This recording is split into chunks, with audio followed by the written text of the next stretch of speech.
ಕುಮಟಾ ತಾಲೂಕಿನಲ್ಲಿ ಜಿಲ್ಲಾ ಉಸ್ತುವಾರಿ ಸಚಿವ ಮಂಕಾಳ್ ವೈದ್ಯರ ಯಾವುದೇ ಸರ್ಕಾರಿ ಕಾರ್ಯಕ್ರಮಗಳಾದರೂ ಸಂಬಂಧಪಟ್ಟ ಇಲಾಖೆಗಳ ಅಧಿಕಾರಿಗಳು ಬಹುತೇಕ ಮಾಧ್ಯಮಗಳನ್ನು ಆಮಂತ್ರಿಸದೇ ಇರುವ ಬಗ್ಗೆ ತೀವ್ರ ಆಕ್ಷೇಪ ವ್ಯಕ್ತವಾಗಿದ್ದು, ಇದರಲ್ಲೂ ಏನಾದರೂ ರಾಜಕೀಯ ಅಡಗಿದೆಯಾ ಎಂಬ ಶಂಕೆ ಮೂಡುವಂತಾಗಿದೆ.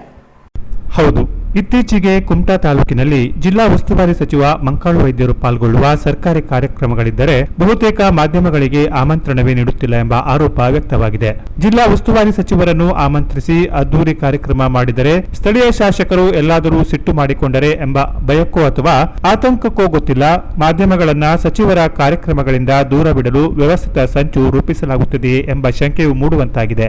ಕ್ಷೇತ್ರಕ್ಕೆ ಕೋಟ್ಯಾಂತರ ಅನುದಾನ ಬರುತ್ತಿರುವುದು ಮಾಧ್ಯಮಗಳ ಮೂಲಕ ಪ್ರಚಾರವಾದರೆ ಸ್ಥಳೀಯ ಶಾಸಕರಿಗೆ ಅದರಿಂದ ಮೈನಸ್ ಆಗುತ್ತೆ ಎಂಬ ಉದ್ದೇಶಕ್ಕೋ ಅಥವಾ ಆರ್ಥಿಕ ದಿವಾಳಿ ಸರ್ಕಾರ ಎಂದು ಜರಿಯುವ ಶಾಸಕರ ಕ್ಷೇತ್ರಕ್ಕೆ ಕೋಟ್ಯಾಂತರ ರೂಪಾಯಿ ಅನುದಾನ ಬರುತ್ತಿರುವುದು ಜನಕ್ಕೆ ತಿಳಿದರೆ ತಾವು ಹೇಳುತ್ತಿರುವುದು ಎಲ್ಲರಿಗೆ ತಿಳಿಯುತ್ತೆ ಎಂಬ ಕಾರಣಕ್ಕೂ ಗೊತ್ತಿಲ್ಲ. ಸಚಿವರ ಕಾರ್ಯಕ್ರಮಗಳ ಬಗ್ಗೆ ಮಾಧ್ಯಮಗಳಿಗೆ ಮತ್ತು ಕೆಲ ಜನಪ್ರತಿನಿಧಿಗಳಿಗೂ ಮಾಹಿತಿ ನೀಡುತ್ತಿಲ್ಲ ಎಂಬ ಆರೋಪ ವ್ಯಕ್ತವಾಗಿದೆ.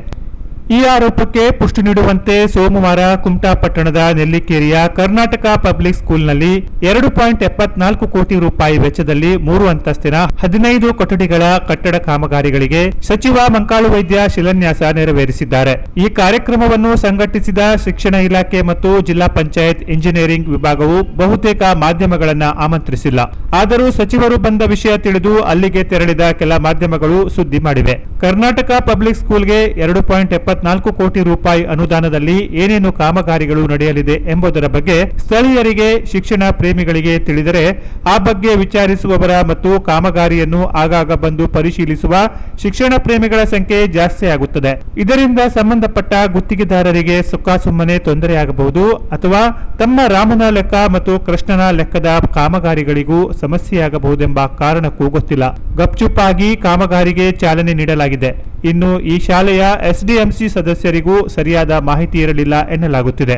ಅಲ್ಲದೆ ಆಡಳಿತ ಪಕ್ಷದ ಕೆಲ ಕಾಂಗ್ರೆಸ್ ಪಕ್ಷದ ಮುಖಂಡರಿಗೂ ಮಾಹಿತಿ ಇರಲಿಲ್ಲ ಎಂಬ ಆರೋಪ ಕೇಳಿಬಂದಿದೆ. ಸಚಿವರು ಕ್ಷೇತ್ರಕ್ಕೆ ಬರುವುದು ಮೊದಲೇ ತಿಳಿದರೆ ಬಡ ಮತ್ತು ಮಧ್ಯಮ ವರ್ಗಗಳ ಕೆಲ ಜನರು ತಮ್ಮ ಸಮಸ್ಯೆಗಳನ್ನ ಸಚಿವರ ಗಮನಕ್ಕೆ ತಂದು ಸರಿಪಡಿಸಿಕೊಳ್ಳಬಹುದು. ಆದರೆ ಈ ರೀತಿ ಗಪ್ಚುಪ್ ಕಾರ್ಯಕ್ರಮ ಮಾಡಿ ಮುಗಿಸಿದರೆ ಯಾರಿಗೂ ತಿಳಿಯದೆ ತಮ್ಮ ನಿರೀಕ್ಷೆಯಂತೆ ಕಾಮಗಾರಿ ಮಾಡಿ ಮುಗಿಸಬಹುದೆಂಬ ಇರಾದೆ ಕೆಲವರಿಗೆ ಇದ್ದ ಹಾಗೆ ಕಂಡುಬರುತ್ತದೆ.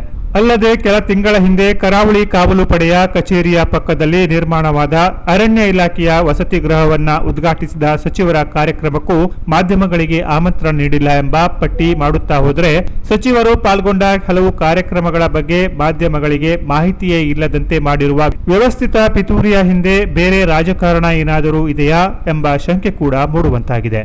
ಇನ್ನು ನಮ್ಮ ಕುಮಟಾ ಬ್ಲಾಕ್ ಕಾಂಗ್ರೆಸ್ ಅಧ್ಯಕ್ಷರಂತೂ ಸದಾ ಬ್ಯುಸಿ ಇರುವ ಉದ್ಯಮಿ. ಅವರಿಗೆ ಪುರುಸೊತ್ತೇ ಇಲ್ಲದಿರುವಾಗ ಇಂಥ ಸಚಿವರ ಕಾರ್ಯಕ್ರಮಗಳಿಗೆ ಮಾಧ್ಯಮಗಳಿಗೆ ಮತ್ತು ಕಾಂಗ್ರೆಸ್ ಮುಖಂಡರಿಗೆ ತಿಳಿಸಲು ಸಮಯ ಸಿಗಲು ಹೇಗೆ ಸಾಧ್ಯ? ಹಾಗಾಗಿ ಈ ಕಾರ್ಯಕ್ಕಾಗಿ ಪಕ್ಷದಲ್ಲಿ ಯಾರನ್ನಾದರೂ ನೇಮಿಸುವ ಕೆಲಸವಾದರೂ ಮಾಡಬೇಕು. ಹಿಂದೆಲ್ಲ ಕ್ಷೇತ್ರಕ್ಕೆ ಸಚಿವರು, ಸಂಸದರು ಅಥವಾ ಉನ್ನತ ಮಟ್ಟದ ಅಧಿಕಾರಿಗಳು ಬಂದರೆ ಮಾಧ್ಯಮಗಳಿಗೆ ಆಮಂತ್ರಣ ನೀಡುವ ಸೌಜನ್ಯವಾದರೂ ತೋರುತ್ತಿದ್ದರು.